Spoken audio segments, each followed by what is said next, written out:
In today's YouTube tutorial, I am going to be showing you how to make the most adorable little ribbon lovey for a little one who likes to hold on to things and play with them with her fingers.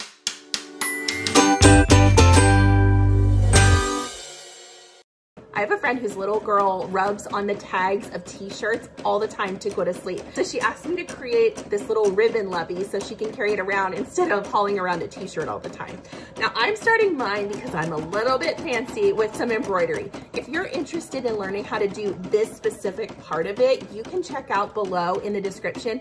I'm gonna post a full separate tutorial on setting up your embroidery machine for those of you who are new to it or maybe just aren't comfortable with it yet. It's a really good jump in, get your toes wet sample of how to do embroidery. While my embroidery machine is stitching away, I have a few extra minutes that I'm gonna go spend on National Sewing Circle. Thank you to National Sewing Circle for sponsoring today's video. National Sewing Circle is your go-to online resource for new sewing instruction, ideas, and information. They're always creating new premium videos to keep you coming back for more and more sewing information. If you are specifically interested in all things sewing, National Sewing Circle is the perfect platform to join. All of their instructors are talented and friendly experts in the industry, and they walk you through step-by-step demonstrations showing tips and tricks to help you improve all of your sewing skills. And since I clearly have embroidery on the brain today, I found the perfect video to watch while I was waiting for my machine to finish up. I watched a video about creating your own hand embroidery patterns, which I think is so cool. In this lesson, you learn how to take a photo that you find inspiring and turn it into a pattern in which you can embroider. I think that is absolutely amazing.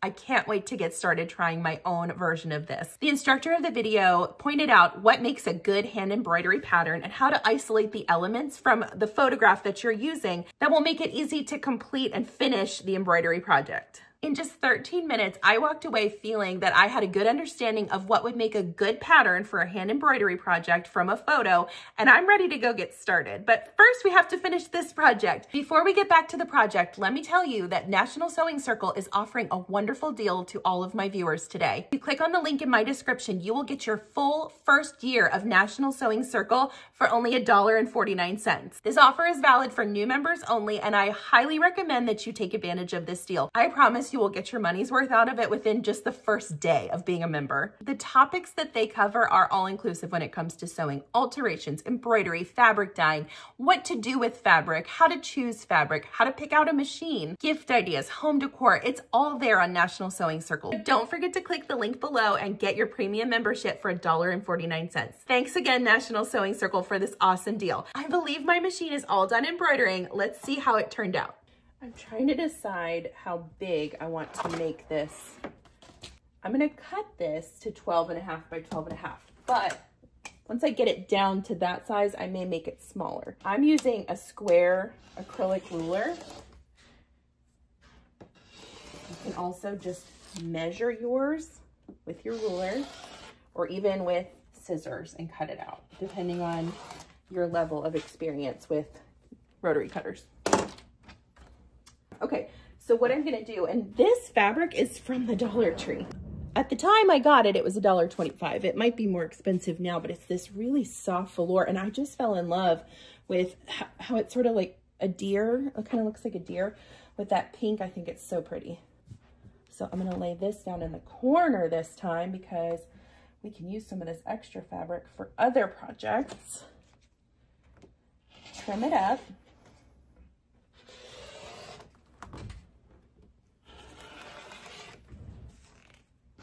Super. Got our two pieces. Now this feels a little too flimsy for me. I want it to be soft, but it's just like, I don't know, that feels just a little bit too flimsy. So I'm gonna take some fusible fleece. This is a medium weight fusible fleece, and I'm gonna cut two pieces of this and stabilize the project on each side. So cut that. You can get this by the roll on Amazon. I love this stuff on the roll because it keeps it so much more tidy in your sewing space. Before I had it on the roll, it was just like balled up and thrown in a corner, and then I never knew what it was or why I had it. So this works out really well. Now let's go to the ironing board and we're going to attach these pieces together. I just love what kids choose for their like comfort item. My son he's adopted this, like, it's actually this type of fabric. This must be a thing for kids, but it was a jacket, a little zip up hooded jacket that was mine that I used to wear until he got hold of it one day, and he has never let it go since. He loves that thing. He calls it his blankie. He's obsessed with it. It goes wherever we go. And I am so here for that. I think that is so cute. The little things that kids love, and then to see them through the years as they grow with them, and then they get older, and sometimes it just ends up being a few threads of a rag, you know, what used to be maybe a bunny or a blanket. It gets so worn out that it just has hardly anything left to give, but it keeps giving because that's what our Loveys do. Press this from the back side. It's still real soft and pliable, but it just has a little bit more to it now. So we're going to repeat that on this side. And once you do that, I'll meet you back over at the sewing machine and I'll show you how to put this together. It takes no time at all. And I got, minus the fusible fleece, which I got on Amazon, everything else came from the Dollar Tree, because all you need for this is 2 pieces of whatever fabric you want to make the base of the Lovey, and then some ribbon. And I got all of the silky ribbon at Dollar Tree. Now, I'm waiting on the mail today because my friend actually, I asked her to send me an example of the tag that her daughter really likes, because I want to make sure we get this right. So I may end up actually throwing that tag in. It'll be completely mismatched and it'll look like, you know, a shirt tag, but at least I'll know that one is exactly what she likes. So even if she just holds that one little ribbon, it'll be worth it. We'll give it a try though. I think what I've got is very similar. It might just be a bit thicker. I know how kids are. If it's just like an iota off of what is comfortable to them, they won't have anything to do with it. So I've raised 3 of those type of children myself. All right, back to the sewing machine. All this talk of Loveys and childhood things that like were your special item got me thinking about what mine was. And I actually keep her in my sewing room, and it's Dressy Bessie. Does anyone else have a Dressy Bessie when they were little? My mom said, and it's funny, what made me think of this is my mom told me that the reason I loved her is I would rub on the ribbons in her hair at night when I would go to sleep. So Dressy Bessie has a special, she's a little dusty, but she has a special place in my sewing room. She sits on the shelf and watches me all day, every day. I love you, sweet friend. Here are the ribbon pieces I got from Dollar Tree. I decided to get several different sizes and colors to make it, first of all, bright and happy, but also maybe there's a specific size that she'll be drawn to. I don't know. So for me to just get different ones gives her options.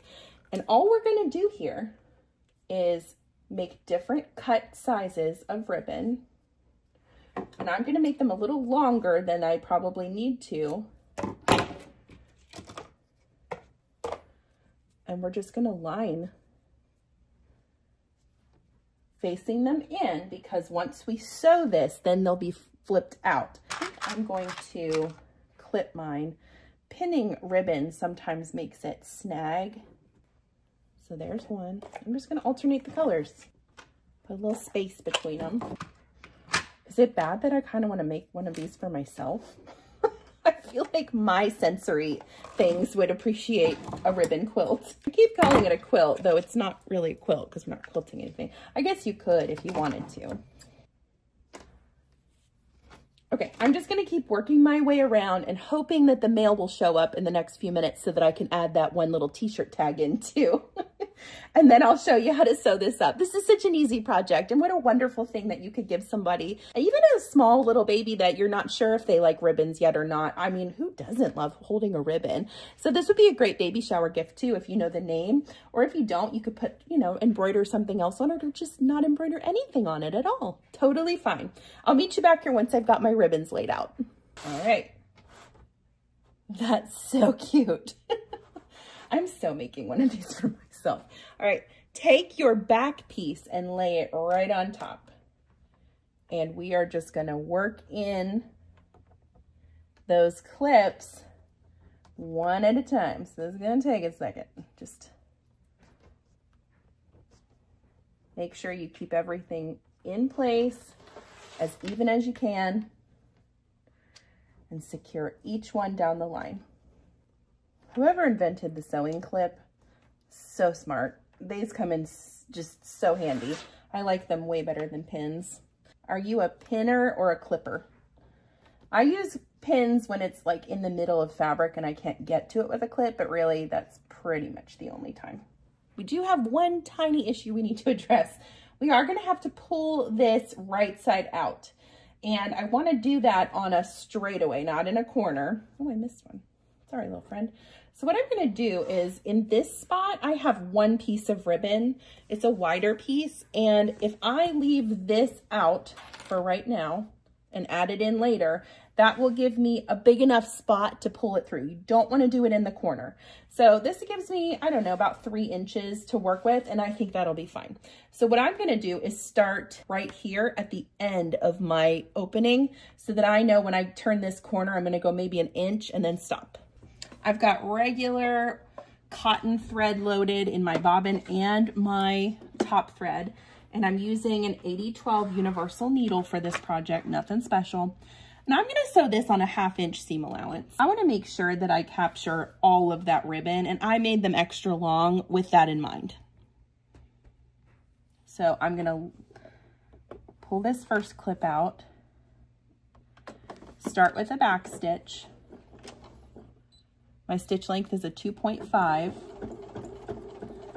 and just start working your way down. You can pull the clips out as you go. Keep your finger right on top of that ribbon so it doesn't move or shift, because if you don't, then it'll make your ribbons sort of, they're slippery. They can slip and slide and get out of place. We want these as straight as possible. When you get to your first corner, stop about a 1/2 inch away from your edge. Lift your presser foot, but leave your needle down and just pivot the work. Pivot. It's like Ross on Friends. And then keep going with that 1/2 inch seam allowance.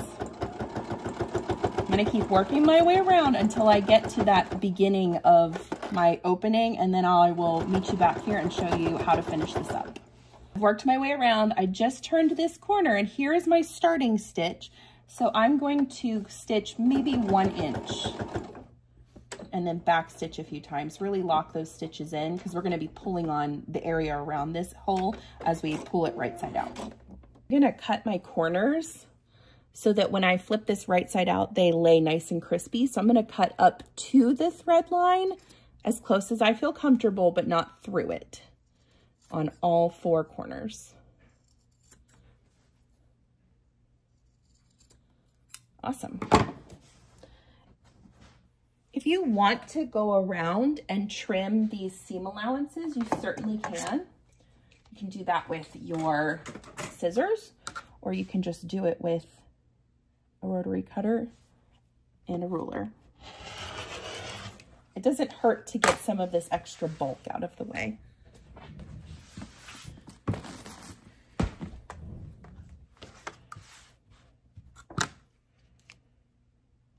I'm trimming it down to approximately a 1/4 inch. I think that's one thing that I learned as I started sewing more is even though you can't see it on the inside, tidying up those seams still matters to the integrity of your project, and it will help with your professionalism when you're trying to create something professional looking. Now for this little section, I'm just gonna leave this the way it is because we need to have that seam allowance to turn it right side out and then sew that seam shut. So it'll just have a little extra right there. Now turn it out. Reach in there. All of your ribbons should be secure now. So carefully start pulling this through. Now, if that hole is not big enough, you can always just rip out a few more stitches and you'll have another ribbon to replace. It's not that big of a deal. But 3 inches, let's see, I think that's gonna work okay for this. It's not that bulky. Just take your time. Oh, this is so cute and soft. I feel like this is something you would find in a boutique. Maybe it is something that's in a boutique and I just don't know it. My kids are kind of out of this. Well, my littlest one still has his Lovey, but again, it's my sweatshirt. So not a sweatshirt I will ever be able to wear again, but I already was thinking how cute it would be to turn it into like a teddy bear or something once he grows out of it, or just leave it. Sometimes you just gotta leave well enough alone. Okay. That is so cute. Yeah, I like it. All right. Now poke your corners out with either a chopstick or a knitting needle or just something to get those nice and crispy. Don't poke through your stitches though, but I will say this does not look as professional as this. I feel like this looks better.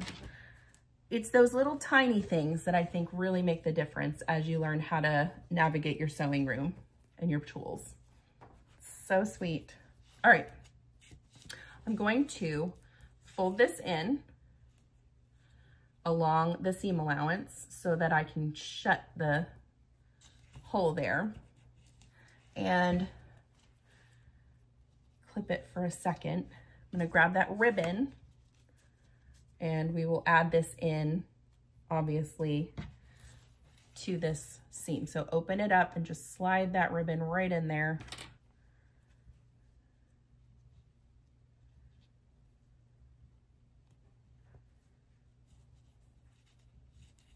Make sure everything stays down. This is probably the trickiest part of the project. You could press this too, this little seam allowance, so it'll stay where it needs to be. There. Great. All right, let's top stitch it and be done. I always like to start out at the hardest part of my project. So I'm gonna start right in this corner. I'm gonna try and do a 1/8 inch seam allowance on this the whole way around, if I can. So make sure everything is tucked in. And once you get it the way you want it, start sewing.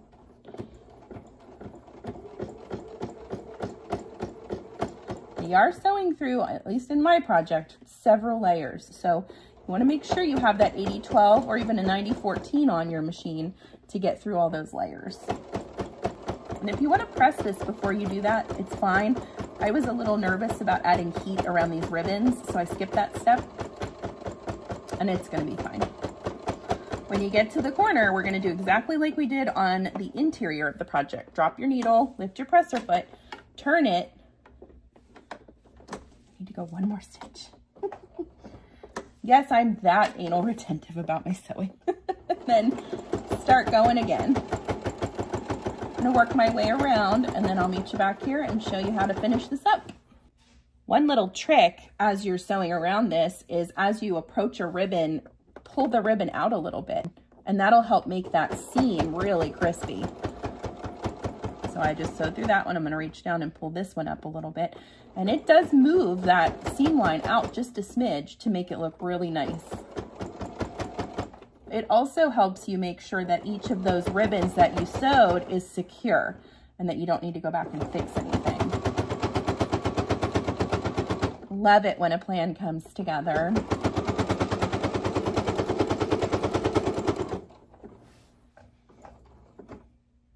Are you ready to see the ribbon, Lovey? How sweet is this? I absolutely adore it. I think it is so cute. Those are nice and sturdy on there, and hopefully at least one of these ribbons will suit her. I know how kids are. It's hard to find the right thing if you try and replace something. Right now she's just holding a t-shirt tag, so we'll see how this suits her. This is the Ribbon Lovey. You can make this in about 30 minutes. It's wildly beginner friendly and a wonderful gift that you could give to a new mom or one that you know whose child loves ribbons. And let's be honest, what's not to love? I'm Chelsea with She Sews Seams. Thank you so much for following along today. Make sure to like and subscribe to stay up to date on all of my upcoming content, and I'll see you next time. Happy sewing!